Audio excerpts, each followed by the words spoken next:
Yeah, so what's up, everybody? This is hashtag homeless. I think it's day 13. I honestly don't know what day it is.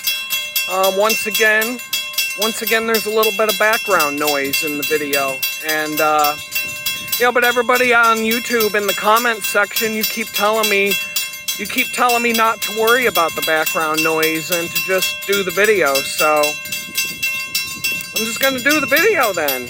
Hopefully you guys don't hear too much of the noise that's going on in the background because, it's not really bothering me that much. It's a bit of a rainy day, got a little bit of work done, a little bit of this, a little bit of that, and,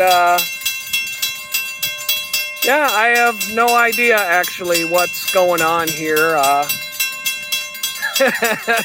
I'm at the National Comedy Center. I was on my way to record today's video to find that nice quiet place in the park, and these the gates came down and the train bell started ringing, and it's been going on for like 10 or 15 minutes and there's no train anywhere in sight, so I have no idea what the hell's going on.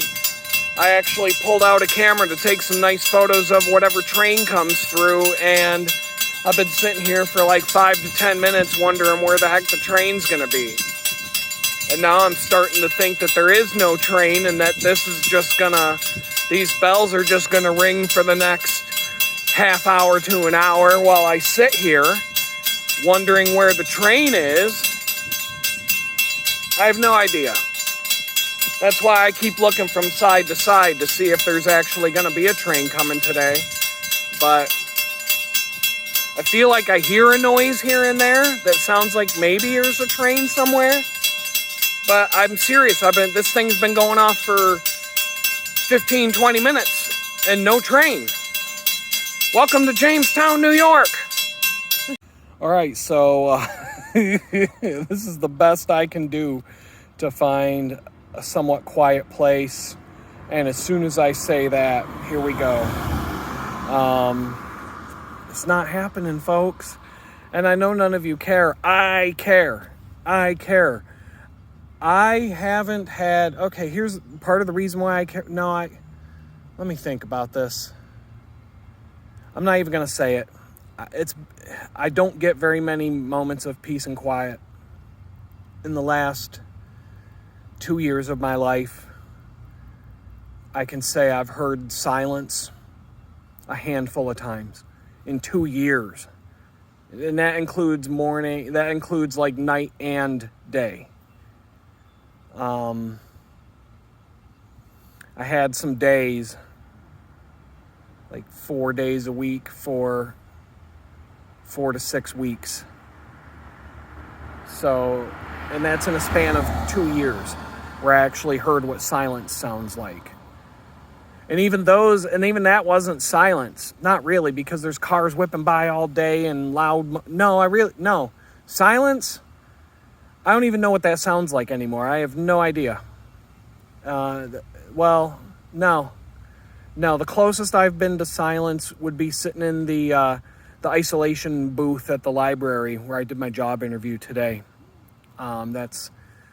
But you can still hear stuff going on around you. It's just not abrasive and in your face. You could still hear the train bells going off. Nobody knows. I was talking to some people that came out of the comedy center who work there who are wondering what the hell's going on, because everybody who works there is wandering. They're getting driven nuts because the gate is right in front of the building. It's like a private railroad crossing to get from the museum, the National Comedy Museum. Lucille Ball. I love Lucy. She was from Jamestown, New York. She's the most famous person who ever lived or who will ever come from Jamestown, New York. And the entire town is dedicated to her. Every building has a mural of I Love Lucy and Lucille Ball. If you've ever seen the viral social media images of the Ugly Lucy statue, that's here in Jamestown, New York. Look it up. Ugly Lucy statue. Boom, you'll find it. That's simple. The entire Jamestown economy revolves around a TV show from like the 1930s or however old that is. That's the only thing Jamestown's ever had. And she had to leave Jamestown in order to do that. In order for Lucy to do something with her life, she had to get the hell out of this place, and so do I. That's the point here. Let's see. Wow, this day was outrageously stressful. The one, and this is the way it always works, right? The one day you need people to leave you alone. The one day you need people to give you some space so you can do what needs to be done. You've got something really important going on. That's the day that your phone blows up. That's the day everybody's up bothering you.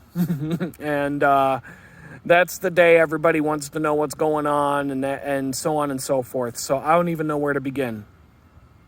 I'm probably going to forget a few things, but it doesn't matter.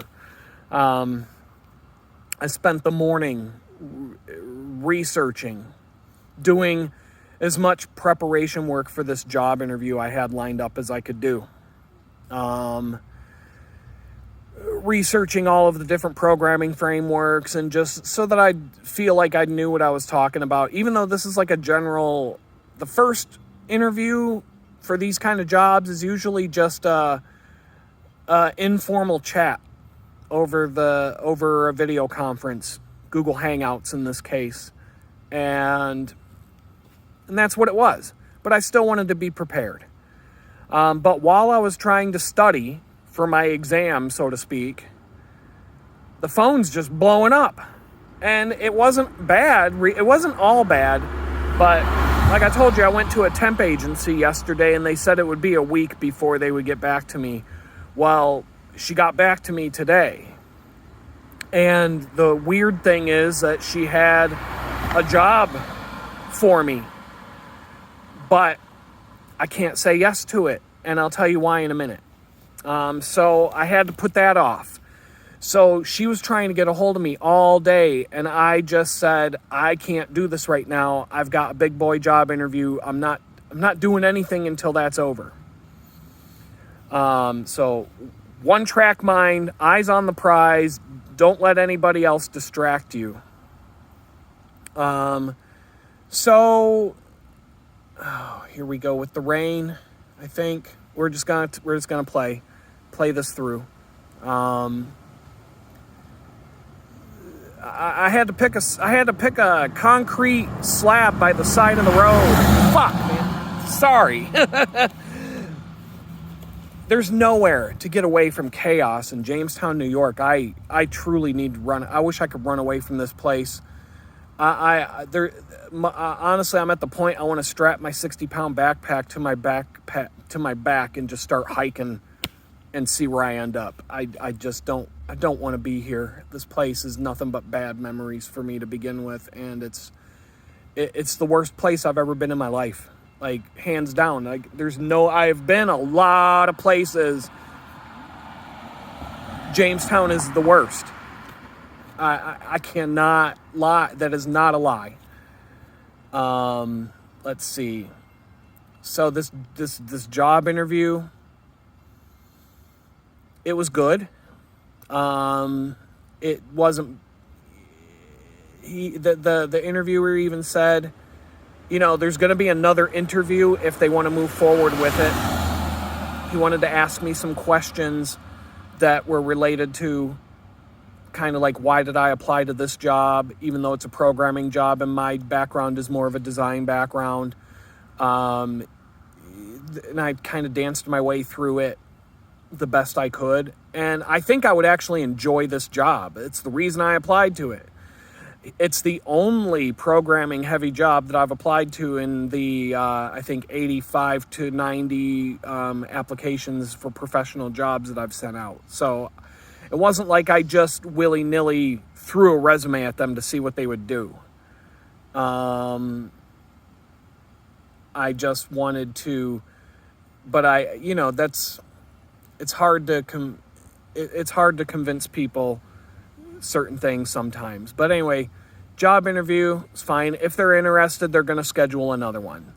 So I have a phone call with social services that's coming at 3:15, and here we're at like 2 o'clock. So I called the lady at the temp agency back to see what she had to offer. And now keep in mind, in New York State, the minimum wage is $15 an hour, maybe $15.50, but I think it's $15 an hour. So she called me to tell me that she had a job for $13.50 an hour, and I'm like, wait a minute, what? She says, well, it's in Pennsylvania, just on the other side of the border.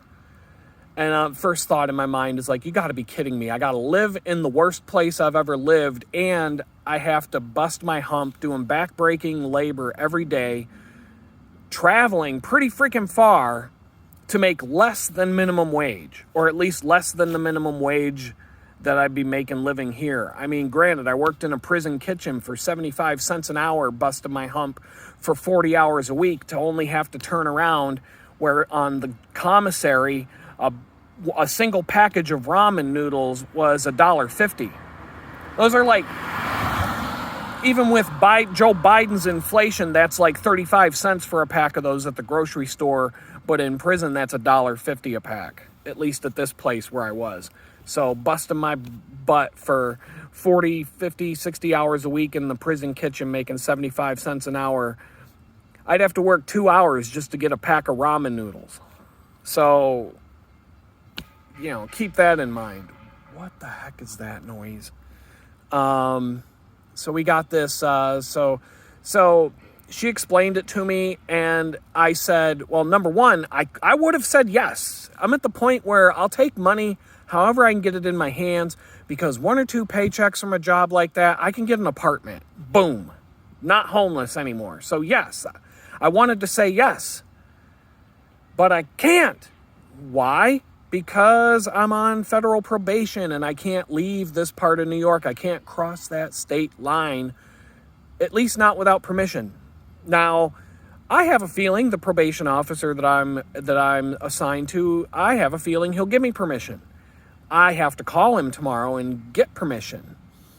So I wrote that down. I'm like, call him first thing in the morning, see if you can get permission to take that job. But I also have a job interview tomorrow. That came up, I believe, I don't know if I even put that in the video yesterday. I have a job interview tomorrow here in Jamestown. It would be making more than $15 an hour, or at least minimum wage, because that's the minimum. So I would like to kind of drag my feet and see if they give me an offer. And I can play this game, but this temp agency lady, she seems to want, she's fast. Got to make up your mind. You got to make up your mind right now. And it's like, I would love to tell you, yes, right this second.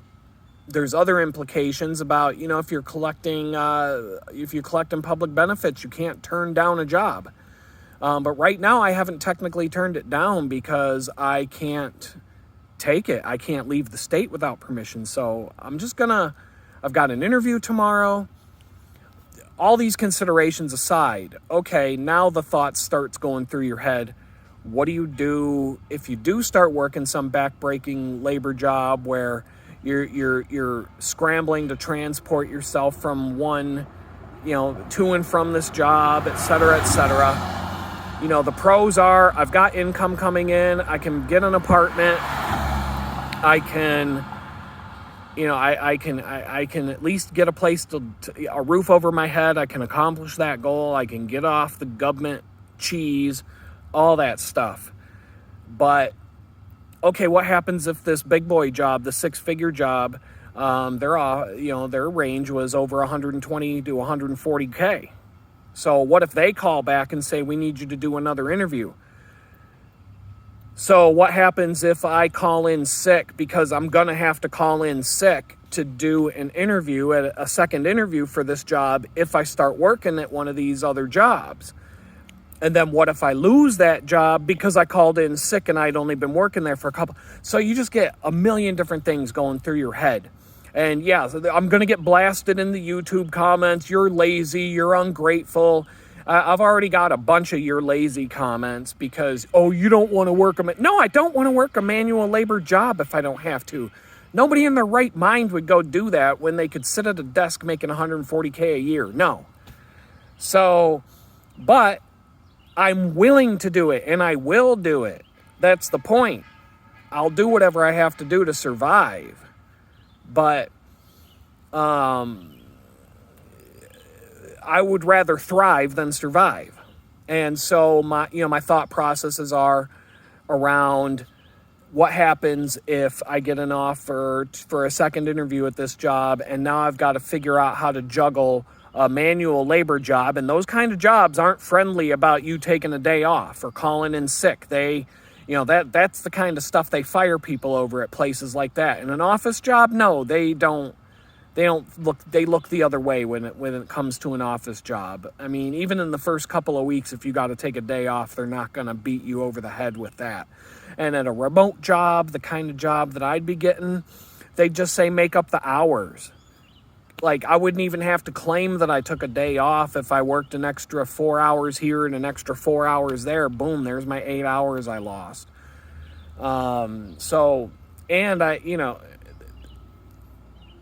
These are all the thoughts swirling around in the head. And they're all legitimate, valid thoughts that you have to take into consideration. Yeah, I'm homeless. I got to get money in my pocket. But ultimately, you got to play the long game too and say, well, what's better for me in the long run? But I also got to take into consideration, obligations that I have to get a job.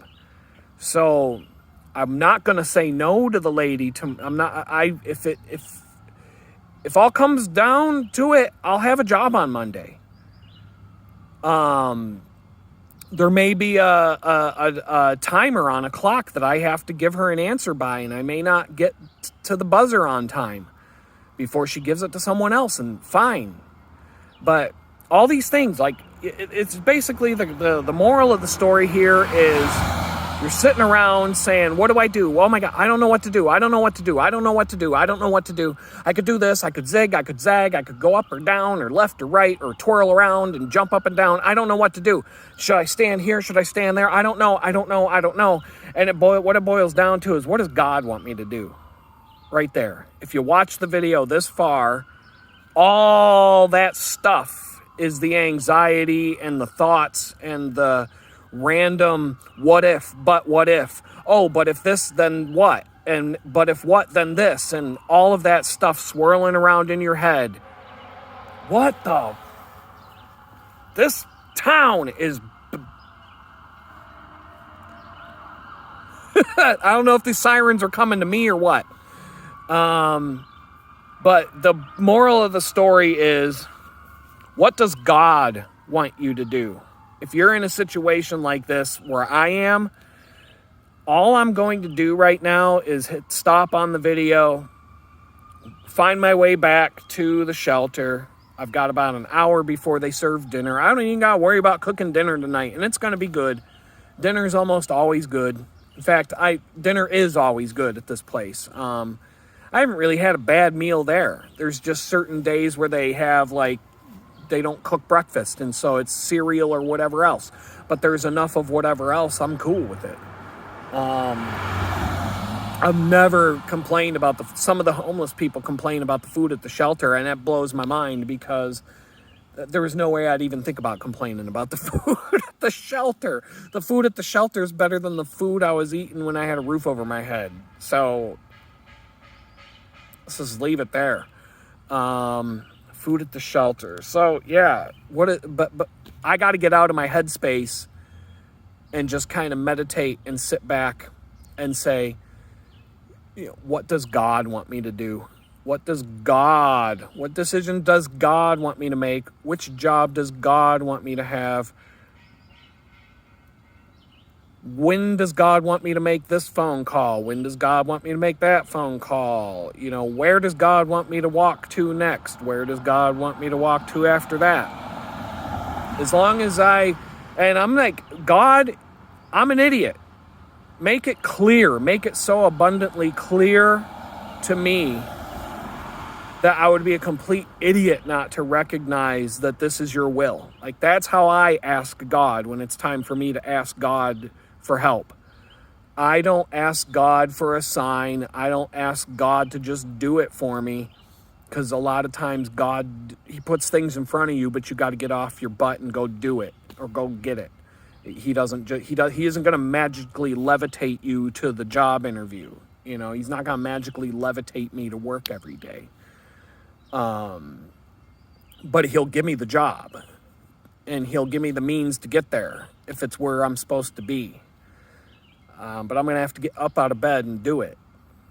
But the way I ask help for God, and the way that it works for me, when I ask God to make something so abundantly clear that even my dumbass can't mistake the signs and wonders or whatever it is that you put in front of me, like, make it so that it's so ridiculously obvious that this came from you, that I would be a complete fool to not follow your path.